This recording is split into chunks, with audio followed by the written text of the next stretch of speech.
Você sabe, nem no meu maior pensamento eu estaria vivendo o que eu estou vivendo hoje com 23 anos de idade.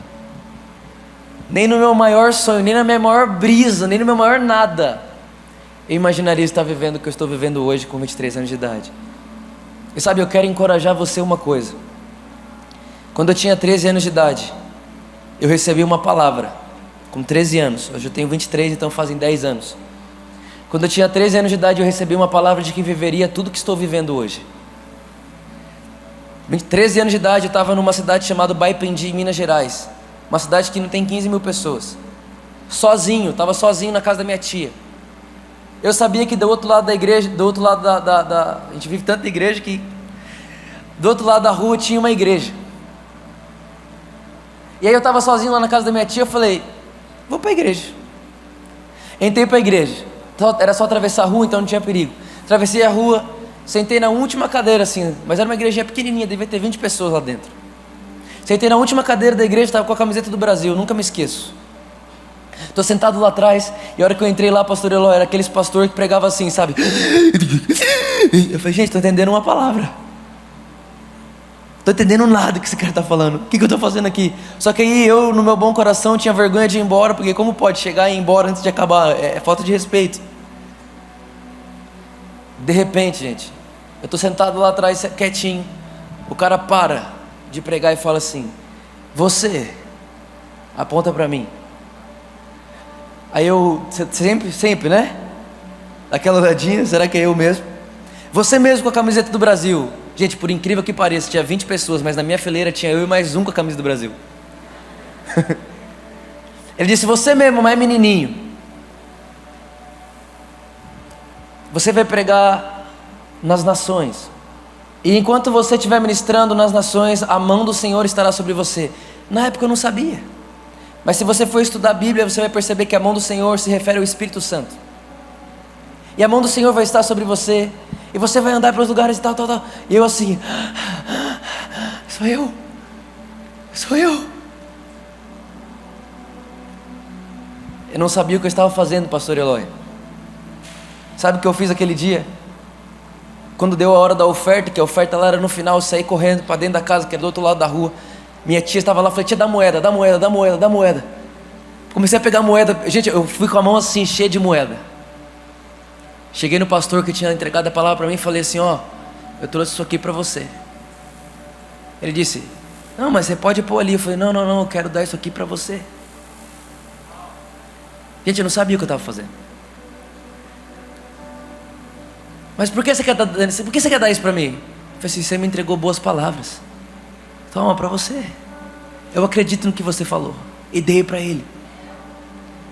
Eu não sabia o que eu estava fazendo, mas eu selei a palavra profética da minha vida inteira com menos de R$2.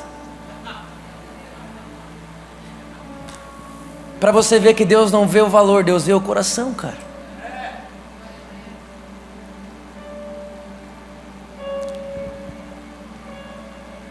Naquele dia, eu estava de férias.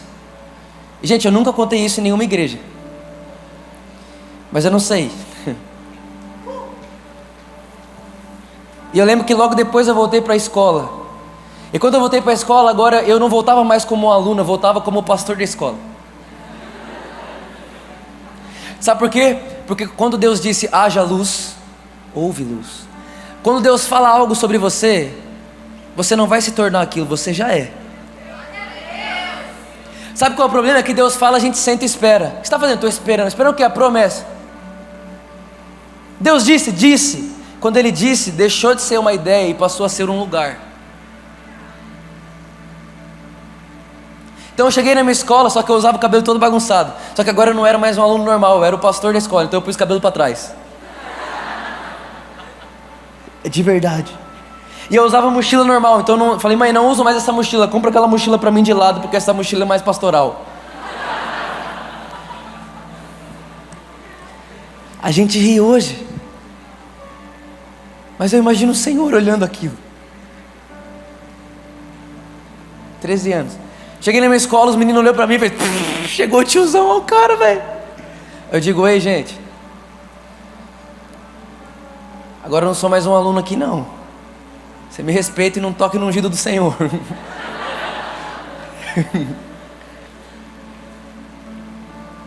Gente, comecei a pregar na minha escola. Saí do ensino fundamental, fui para o ensino médio. Quando eu entrei para o ensino médio, eu entrei para o Senai.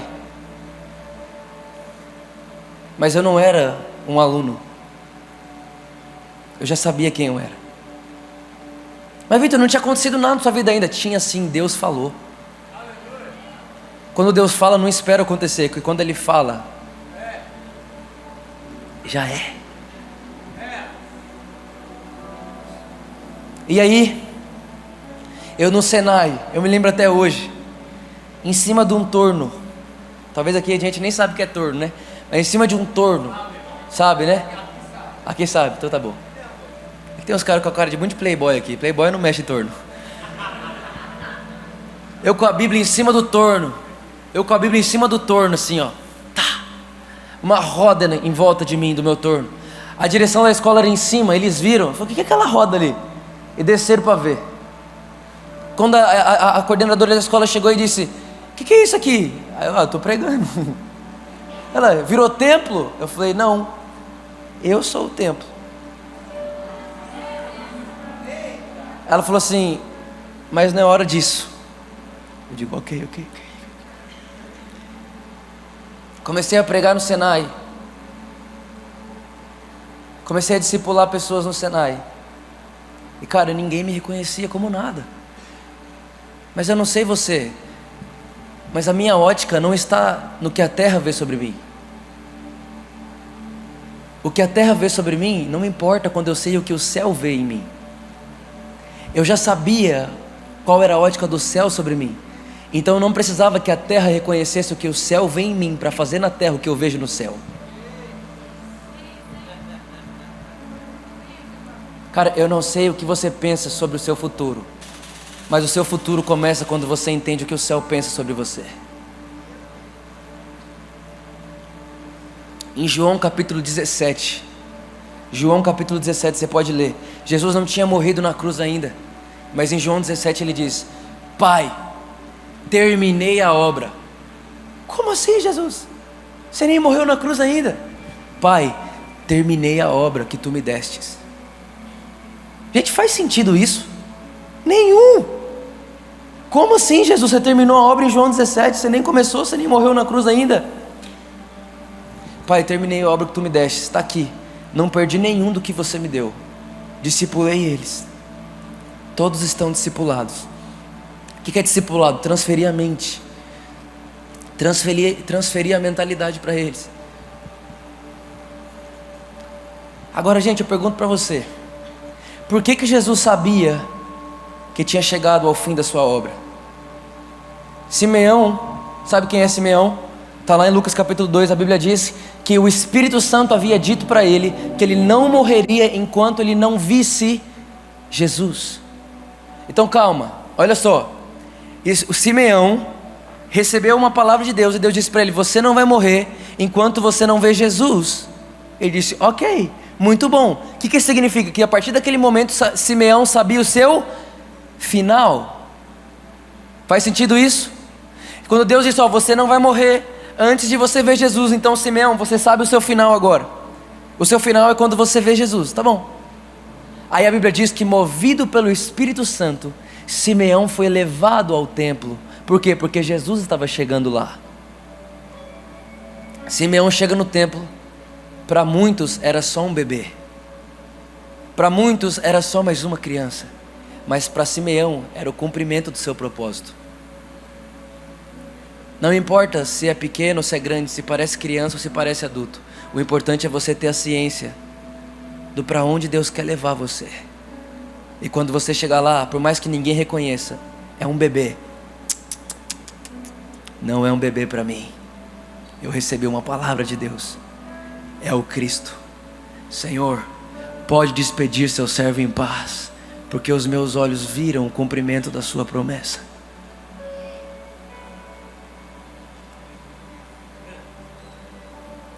Sabe, gente, talvez alguém aqui que já sabe da minha vida, já me acompanha há algum tempo, olhe para mim e pense, isso daí é o fruto do YouTube. Isso aí é o fruto de um canal de internet. Não.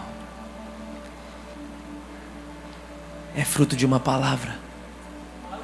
Só que tem uma coisa: quando Deus lança a palavra, não é Ele que te leva até lá. É você que escolhe se chega ou não chega. É por isso que tem um monte de gente na igreja já está morrendo de idade, já é velho de idade. E está assim: e aí, como é que está a vida? Está bem? Oh, meu filho, estou esperando no Senhor ainda.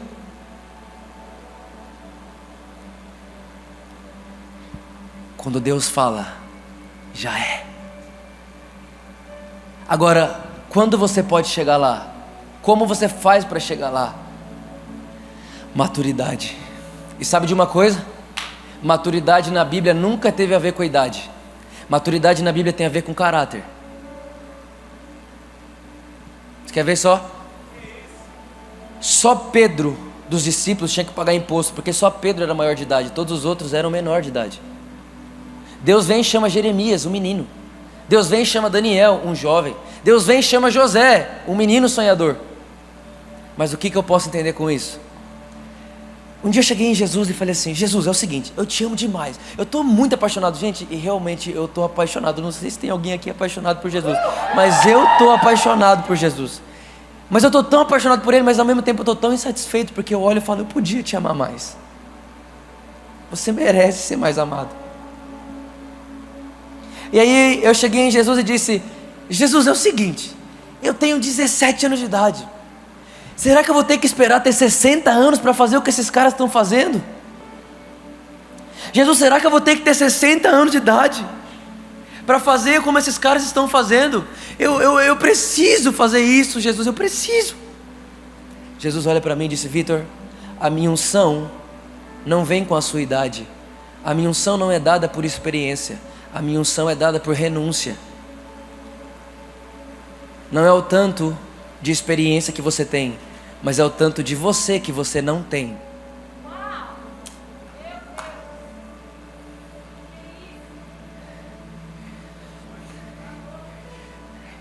Sabe, eu não quero conversar hoje, eu não quero falar hoje com quem quer simplesmente ir para o céu.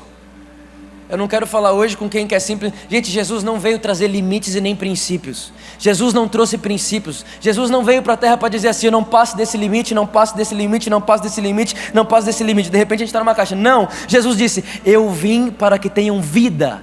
Vida plena e vida abundante. Viver dentro de um quadrado não é vida, é prisão. E a Bíblia diz que nós éramos escravos, mas para a liberdade Cristo vos libertou. Quando Cristo vem para a terra, Ele me tira do meu quadrado, Ele me tira dos meus princípios e diz: toma a minha vida, viva pelo Espírito. E o Espírito Santo vai ensinar vocês todas as coisas e vai guiar vocês em toda verdade. Então não é sobre eu saber princípios, mas é sobre eu saber ouvir a voz do Espírito Santo, porque não sabe de onde vem nem para onde vai, mas ouve-se a sua voz, e todos que são nascidos do Espírito vão seguir a voz do Espírito.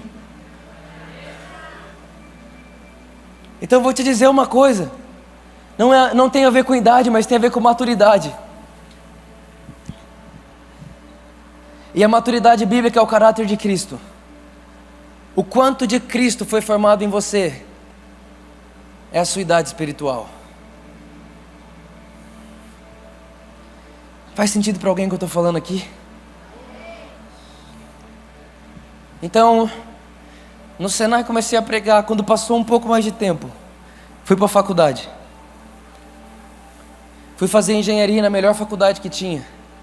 Mas eu sabia que eu não era um engenheiro. Eu sabia quem eu era. Passou alguns meses, eu já tinha um culto lá. 5 por semana. De segunda a sexta, todo dia, às 6 da noite, tinha culto na faculdade. E eu estava lá. Todos os dias.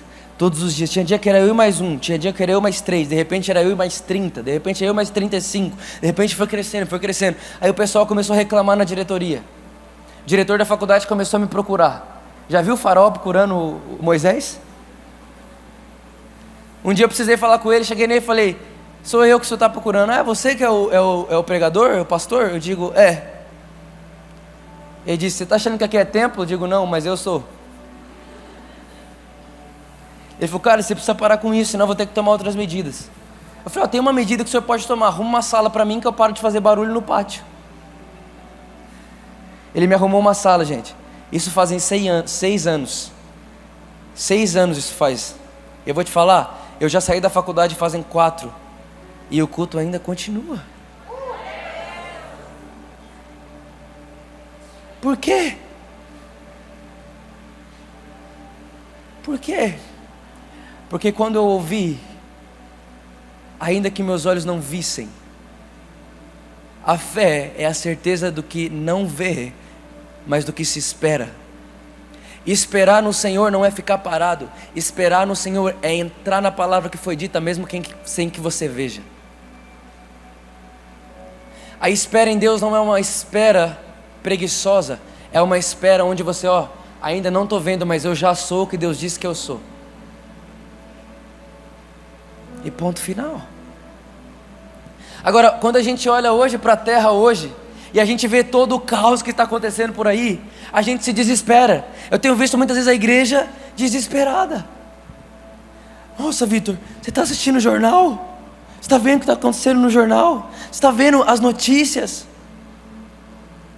E aí quando as pessoas da igreja, gente, por favor, vamos mudar a nossa mentalidade. Quando as pessoas da igreja olham e começam a ver más notícias, a gente olha e diz, Jesus está voltando. O amor está se esfriando. É filho contra pai, pai contra filho. E a gente começa a ter a nossa ótica espiritual de acordo com a maldade que estamos vendo. Mas Jesus, quando ele está dizendo lá em Mateus 24, ele começa a dizer assim, gente, pai vai contra filho mesmo, o amor vai se esfriar, mas calma, ainda não é o fim. Mas quando esse evangelho do reino for pregado a todas as nações, então virá o fim. A gente escolhe olhar para a maldade, e através do tanto de maldade que existe, a gente, Jesus está voltando. Não. O fim dos tempos não tem a ver com um mundo escuro. O fim dos tempos tem a ver com uma igreja gloriosa. O fim dos tempos não tem a ver com um mundo caído, mas tem a ver com uma igreja em pé. O fim dos tempos não tem a ver com crianças sofrendo pedofilia, mas tem a ver com crianças cheias do Espírito Santo, curando os enfermos, libertando os cativos, pregando o evangelho e dizendo, ei, Jesus é bom.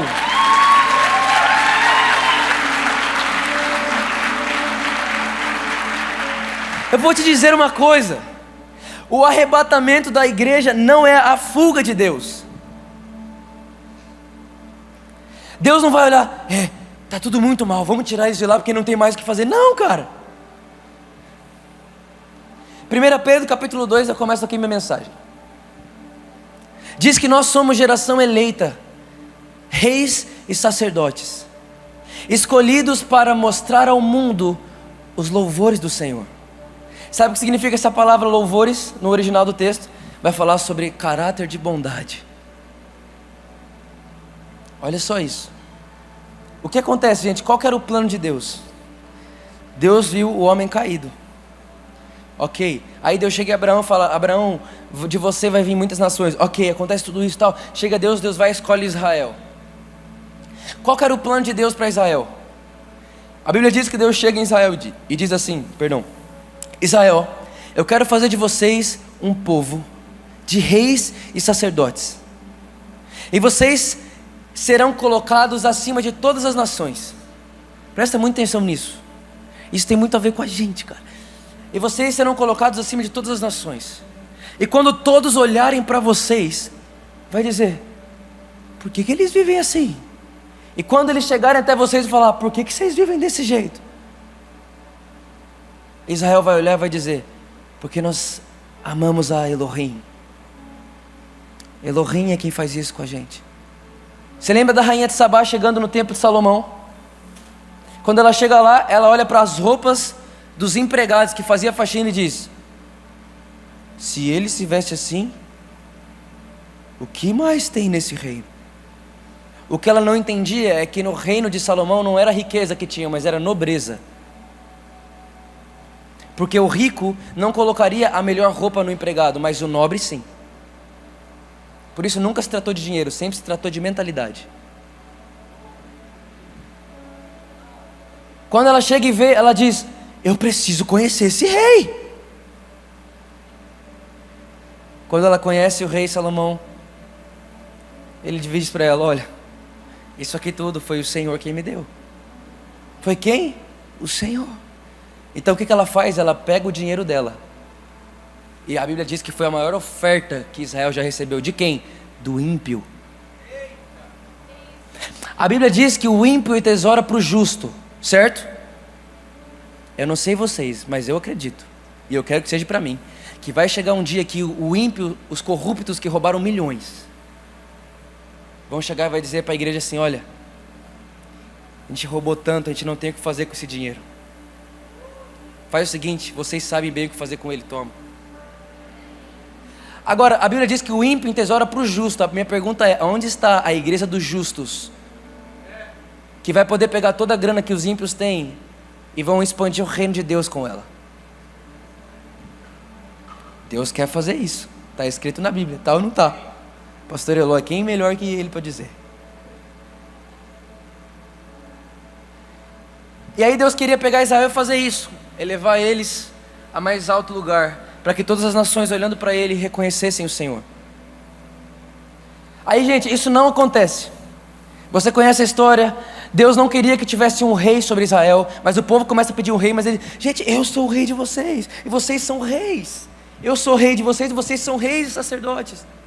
Ou não, queremos um rei, queremos ser como as outras nações. E Deus olha e diz: mas eu não queria que você fosse como as outras nações. Eu queria que você fosse a nação que eu fosse colocar no mais alto lugar, e que todos olhariam para vocês, e que todos seguiriam o seu modelo, não vocês seguir o modelo dos outros. Era o que Deus esperava de Israel. E Israel começa a pedir um rei, e vem Saul. Deus coloca Saul lá. Mas a minha pergunta para você é: foi Deus que queria ou o povo que pediu?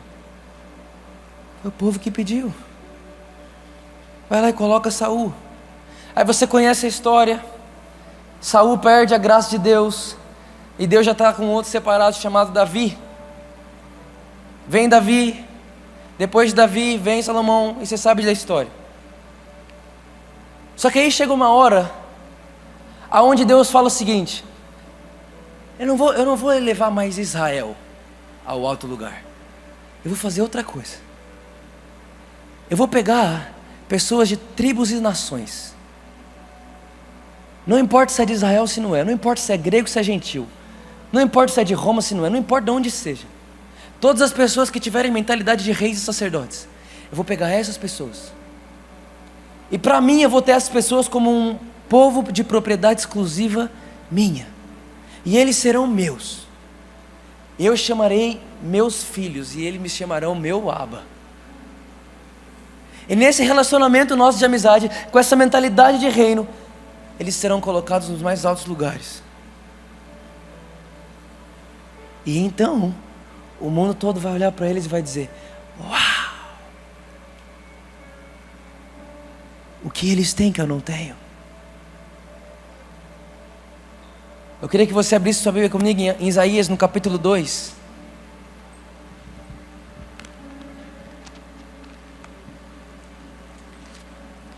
Isaías, no capítulo 2. Eu faço aniversário dia 10 de novembro. Faz pouco tempo que eu fiz aniversário. E toda vez que eu faço aniversário, eu sempre peço ao Senhor uma palavra. Deus, me dá um texto. E o texto que Ele me deu foi esse aqui. Isaías capítulo 2, versículo 2. E isto ocorrerá nos últimos dias, nos quais o monte da casa do Senhor será estabelecida no cume dos montes, e será exaltada acima das colinas, e todas as nações fluirão em direção a ela. E muitos povos irão e dirão: vinde, vós, e deixai-nos subir no monte do Senhor, em direção à casa do Deus de Jacó. E Ele nos ensinará a respeito dos seus caminhos, e andaremos nas suas veredas, pois de Sião sairá a lei e a palavra do Senhor de Jerusalém. Gente, olhe para mim. O Senhor está esperando pessoas que tenham mentalidade de reino, pessoas que tenham mentalidade de reino e relacionamento com o rei do reino, para que Ele pegue essas pessoas e coloque elas nos mais altos lugares. Quando eu falo de altos lugares, você já automaticamente você pensa em cargo de chefia e muito dinheiro, mas eu não estou falando disso. Eu estou falando que um dia Jesus chegou e disse assim: gente, não se pega uma lamparina e esconde ela debaixo da mesa. Antes, pega a lamparina embaixo da mesa e coloque ela onde?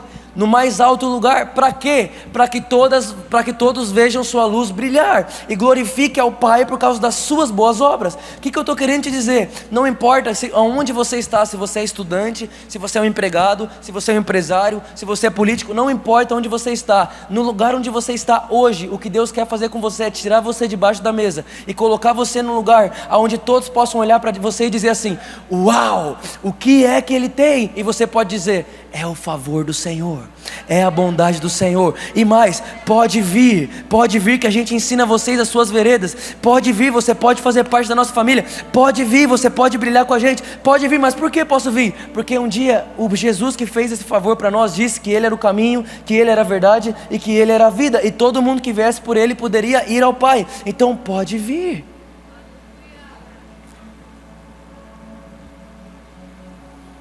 Faz sentido isso aqui, gente? Tem alguém entendendo aí? Agora, a gente fica esperando muitas vezes algo acontecer que já aconteceu. A gente fica esperando acontecer algo que já foi. Muitas vezes a gente faz isso.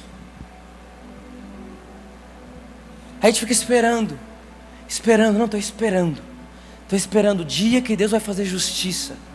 Aí talvez você olhe para mim e fala: ah, mas eu não sei se Deus é tão bom assim, olha a fome do mundo. Mas a Bíblia diz que quem acaba com a fome é o homem. Está lá em Isaías. Mas então, olha tudo que está acontecendo, olha o caos. Gente, Deus deu a terra para o homem e disse para o homem: domine, governe.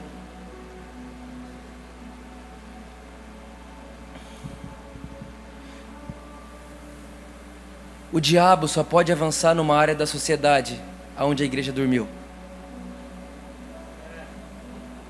Um dia a igreja dormiu para a política, o diabo pegou para ele. Aí hoje a igreja quer o quê? Vamos fazer alguma coisa para a gente ir contra isso aí que está acontecendo. Era nosso. Mateus capítulo 13 diz que o reino de Deus é semelhante a um homem que sai semeando boa semente, e enquanto todos dormiam, veio o maligno e plantou a semente, então cresce o trigo e o joio junto. E Jesus, o que a gente faz? Deixa crescer os dois juntos para não arrancar o joio com o trigo. Jesus explica para a gente essa parábola. Explico: o semeador sou eu, a semente é os filhos do reino, o campo é o mundo, o adversário é o diabo, e a semente, o trigo, são as suas obras. Ah é? Então peraí, Jesus, você está me dizendo que o primeiro a plantar filhos no reino foi o Senhor? Aham. E você está dizendo então para mim que o diabo só pôde avançar onde os filhos do reino dormiam? Aham. Então peraí, a gente precisa parar de apontar para a culpa para Deus, e na verdade a gente tem que tomar para a gente. A responsabilidade é nossa.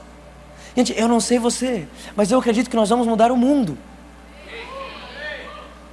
Não sei se você acredita, não sei se você é pessimista. Eu não sou. Eu não faço parte de uma igreja que vai fugir da terra. Eu faço parte de uma igreja que vai atrair as nações. Eu faço parte de uma igreja que vai atrair todos os povos. E todo mundo vai olhar e vai dizer: meu Deus, Vitor, que luz é essa? É o Senhor. Meu Deus, Vitor, que bondade é essa? É o Senhor. Meu Deus, Vitor, que graça é essa? É o Senhor. Como que eu faço? É de graça para você. Pode vir, pode vir, pode vir, pode vir.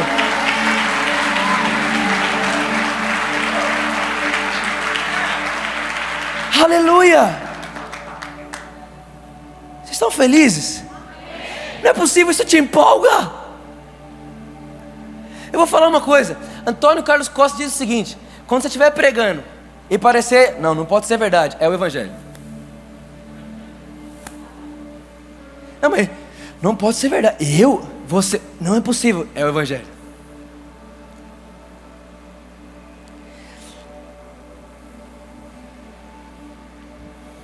Gente, Jesus espera que nós sejamos uma nação de reis. Uma nação de reis.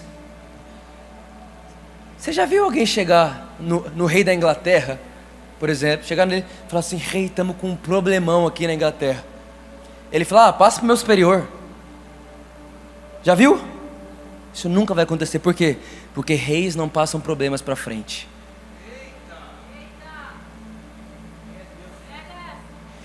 O problema é que a gente virou um monte de pedintezinhos. Qualquer problema a gente: cadê meu líder de célula? Por favor, gente, nós precisamos uns dos outros. Ninguém vive o reino de Deus sozinho, é claro. Mas eu estou querendo dizer para você que você precisa amadurecer. Você precisa parar de ser menino, levado a qualquer tipo de vento de doutrina. Ventou ser não, cara, firma sua casa na rocha. Firma sua casa no Cristo. E pode passar vento para lá, vento para cá. E você vai dizer: eu só continuo querendo o Senhor. Eu só continuo querendo o Senhor. Os meus olhos continuam fixos no autor e consumador da minha fé. Eu não tiro os meus olhos dele, porque é tudo sobre ele. Sempre foi sobre ele, não é sobre mim, não é sobre o meu reino, não é sobre o meu governo, mas é sobre o governo dele, é sobre o reino dele. A Bíblia diz que o governo estava sobre os seus ombros. Estava sobre os seus ombros. O ombro faz parte do corpo ou da cabeça?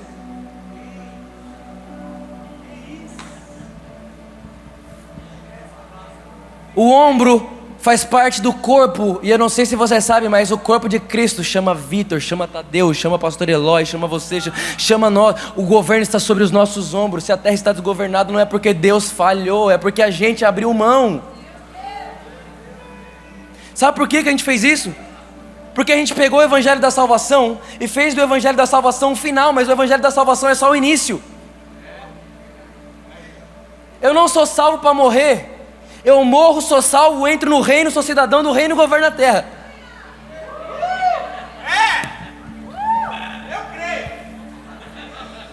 Eu creio. Se o Cantarino tivesse aqui, ele estava dando cambalhota. Cara, eu creio nisso. Não é possível, não faz sentido. Gente, Salmos capítulo 67, Davi diz assim: Davi, o homem segundo o coração de Deus: Deus, dê muito favor para Israel, dê muito favor para a gente, para que todas as nações sejam atraídos a nós. Com o dia que você entender que o favor de Deus não é para você, mas é para atrair nações, então você vai deixar de viver uma vida medíocre, vai viver a vida do favor de Deus, porque você entendeu que não é sobre você. Deus não deu sabedoria para Salomão, Deus deu sabedoria para o povo ser governado. Não é para você, é para que as nações sejam atraídas ao Senhor. É para que os seus amigos sejam atraídos ao Senhor. É para que a sua família seja atraída ao Senhor. É para que a nossa nação seja atraída ao Senhor. É para que as nações da terra sejam atraídas ao Senhor. Para que aí sim, todo joelho se dobre e toda língua confesse que Ele é o Senhor. Ele é o Rei, Ele é o Rei, Ele é o Rei. Aleluia, aleluia. Vamos lá, alguém, pelo amor de Deus. Está nos nossos ombros.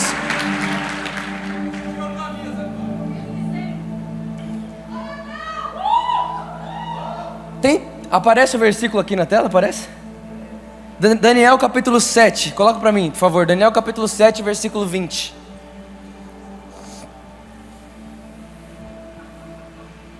Daniel capítulo 7, versículo 20. Presta atenção nisso aqui. E saia daqui hoje, por favor. Saia daqui hoje disposto a reinar sobre a vida. Não sobre pessoas, mas a favor das pessoas. Gente, quando os discípulos chegam em Jesus e dizem assim: nós queremos ser o maior, põe a gente do seu lado, do outro lá e tal. Jesus não olha para eles e diz: ei, que sentimento de grandeza é esse? Vocês têm que ser humilde. Porque para a gente humildade é ser pequeno. Para Jesus humildade é ser Deus e vir ser homem. Humildade não é ser pequeno, humildade é não estar pegado a nada.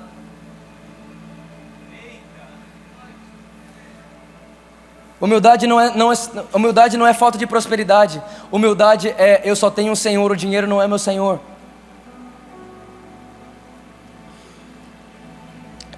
Jesus não olha para eles e diz: vocês não devem ser grandes. Mas Jesus fala assim: ó, vocês querem ser grande? No reino, o maior é o que serve. Então vocês podem ser grandes, mas no reino a matemática é invertida. Quem perde é que ganha, quem chora é feliz, o pobre que é rico, quem dá é que recebe. Quem desce é que sobe. Faz sentido isso? Olha lá o que está escrito, Daniel. E também a respeito dos 10 chifres que ele tinha na cabeça, e do outro que subiu, e diante do qual caíram 3. Isto é, daquele chifre próximo. Enquanto eu olhava, eis que o mesmo chifre fazia guerra contra Fazia guerra contra quem, gente? Quem são os santos? Quem são os santos, pelo amor de Deus? E prevalecia contra eles. Peraí, nesse versículo, quem ganhava a guerra? Gente, vocês estão lendo o texto? Quem ganhava a guerra? O diabo, fala, o diabo ganhava. Próximo verso, meu amigo. Até que, fala comigo, até que. Fala forte, até que. Até que aconteceu o que? Veio o ancião de dias, e foi executado o juízo a favor dos próximos.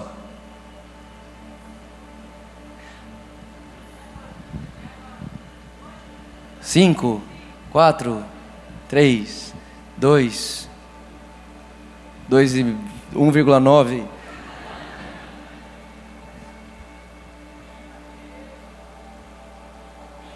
Espera aí, eu vou ler aqui. Rapidinho. Eu vou ler aqui. Daniel, versículo 7. Tem se tornado um dos meus versículos favoritos na Bíblia. Olha o que diz aqui, ó. Também quis saber sobre os 10 chifres da sua cabeça, sobre o outro chifre que surgiu para ocupar o lugar dos 3 chifres que caíram, o chifre que tinha os olhos e uma boca que falava com arrogância. Gente, está falando aqui do diabo, tá bom? Um monte de chifre aqui, é o diabo.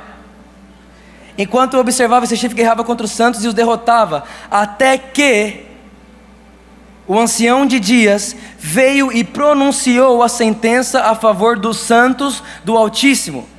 E chegou a hora deles tomarem posse do reino.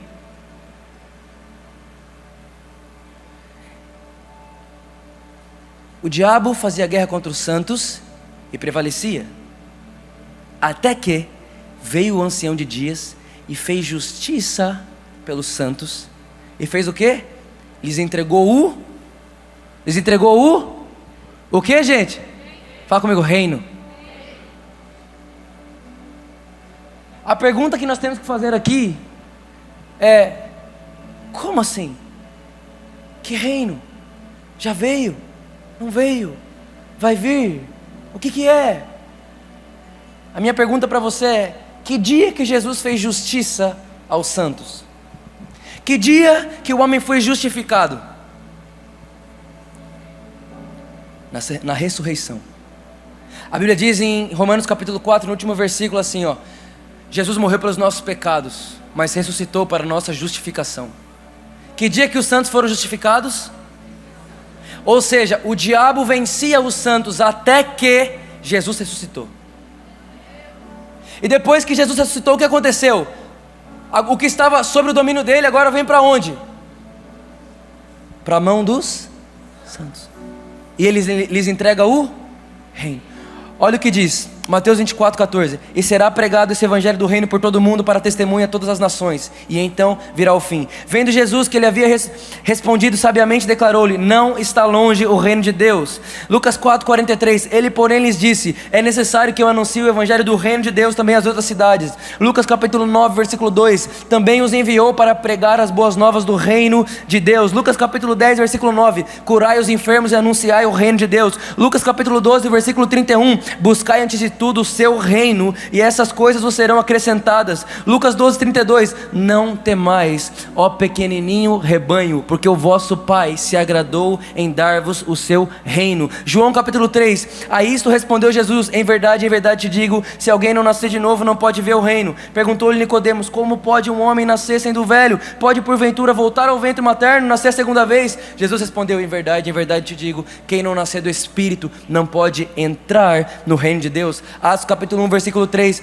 A este também, depois de ter padecido, se apresentou vivo, com muitas provas incontestáveis, apresentando-lhes durante 40 dias e falando das coisas concernentes ao reino de Deus. Atos capítulo 8, versículo 12. Quando, porém, deram crédito a Filipe, que os evangelizava a respeito do reino de Deus e do nome de Jesus. Atos capítulo 19, versículo 8. Durante 3 meses, Paulo frequentou a sinagoga, onde falava ousadamente, discernindo e persuadindo a respeito do reino de Deus. Colossenses capítulo 1, versículo 13. Ele nos libertou do império das trevas e nos transportou para o reino da sua maravilhosa luz. Hebreus capítulo 12, versículo 28. Por isso, recebendo um reino inabalável, retenhamos a graça pela qual sirvamos a Deus de modo agradável, com reverência e santo temor.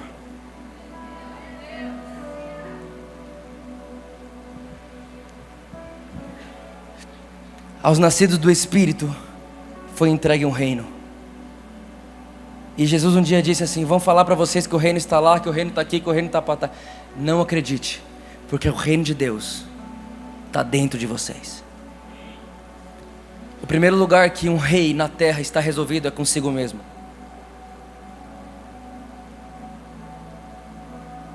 Ele está resolvido consigo mesmo.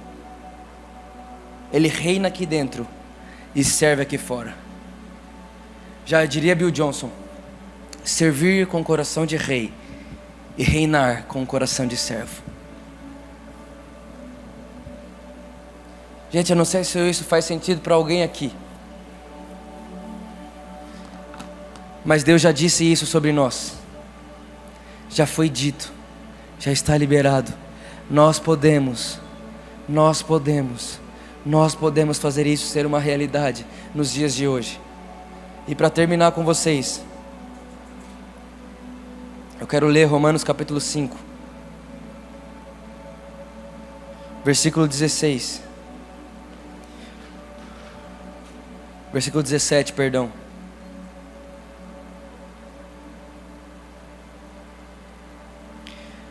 Se pela transgressão de um só a morte reinou por meio dele, muito mais aqueles que receberam de Deus a imensa provisão da graça e a dádiva da justiça reinarão em vida. Você não nasceu para viver descontroladamente no seu emocional.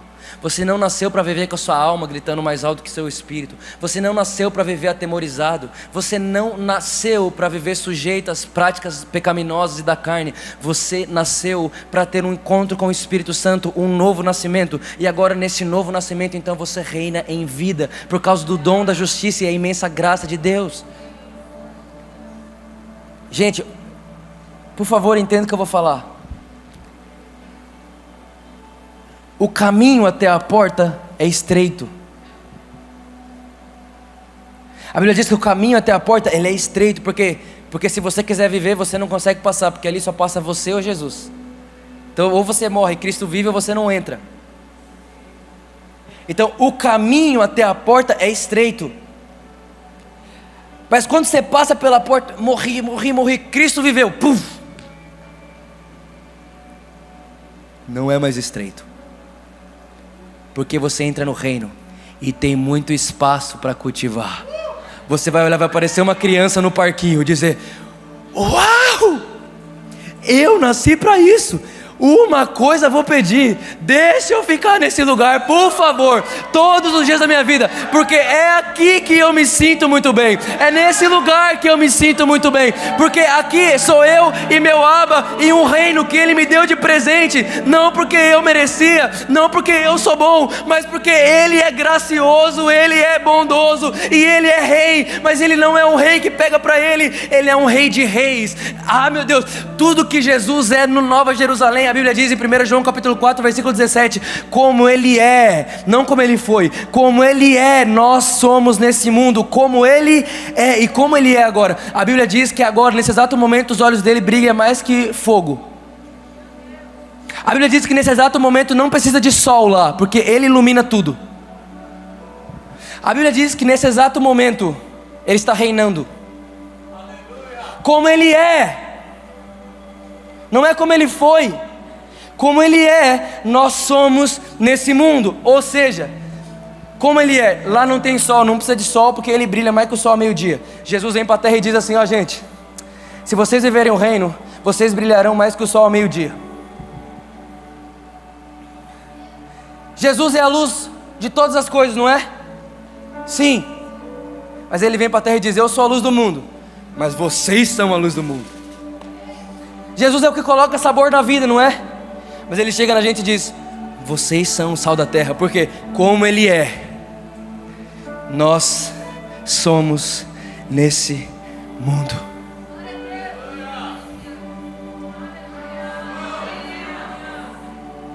Eu não sei o que isso causa em você, mas em mim causa muita, mas muita alegria. Porque o apóstolo Paulo diz: gente, vem cá, alegrai-vos. Alegrai-vos no Senhor. Mas Paulo, você está preso? Não estou não. Paulo, você está numa cadeia apertada? Não estou não. Paulo, você vai morrer? Não vou não. Não se pode morrer duas vezes, Paulo disse. Não se pode morrer duas vezes. Eu já morri para mim, vivo para Cristo. Não se pode viver apertado no reino de Deus. Não se pode. Mas Paulo, você está assim. Você está olhando com a ótica da terra. Quando Deus disse, já é. Olha daqui.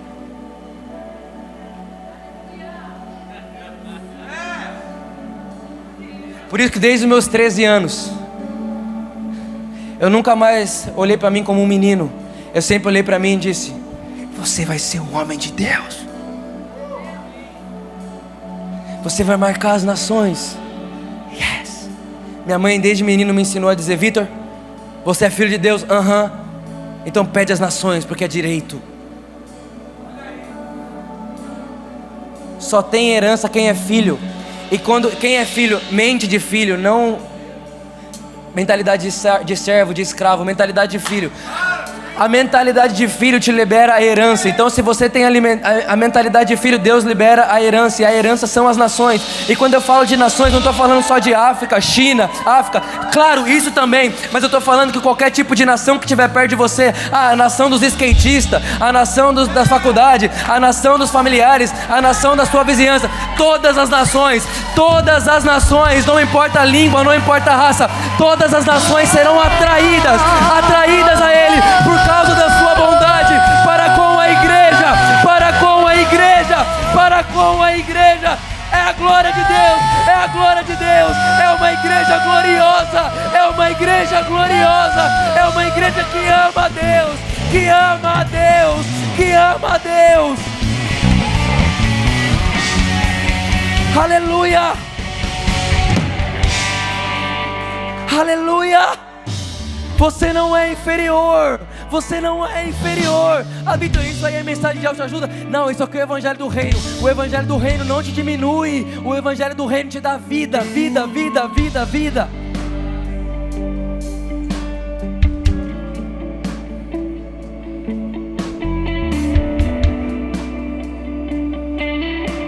Está liberado para você.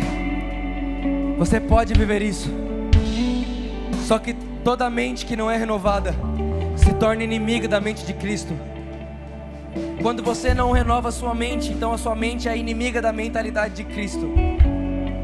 E para terminar agora de vez, 1 Coríntios capítulo 2 vai dizer para mim e para você que nós recebemos o Espírito Santo, para que o Espírito Santo nos revele tudo aquilo que recebemos de graça. O Espírito Santo veio sobre nós para nos revelar tudo aquilo que nós ganhamos de graça. Então deixa eu te falar uma coisa. Quando você olhar para uma coisa e dizer: é demais para mim, você não precisa pagar. Quando você olhar para uma coisa e falar: é muito grande para mim, você não precisa chegar lá. Quando você olhar para uma coisa e falar: é impossível, você não precisa chegar lá. Porque não é de você, é pela graça. É Ele que faz. É Ele quem te coloca. É Ele quem faz acontecer. A única coisa que você precisa estar é disposto e disponível, morto para si, vivo para Ele, dizendo: Deus, ontem eu estava orando e eu disse assim: Deus, posso ser bem franco aqui? Posso, né? Posso. Deus, o Senhor está dando fama para mim. O Senhor está prosperando minha vida. O Senhor está fazendo eu me tornar um homem de Deus.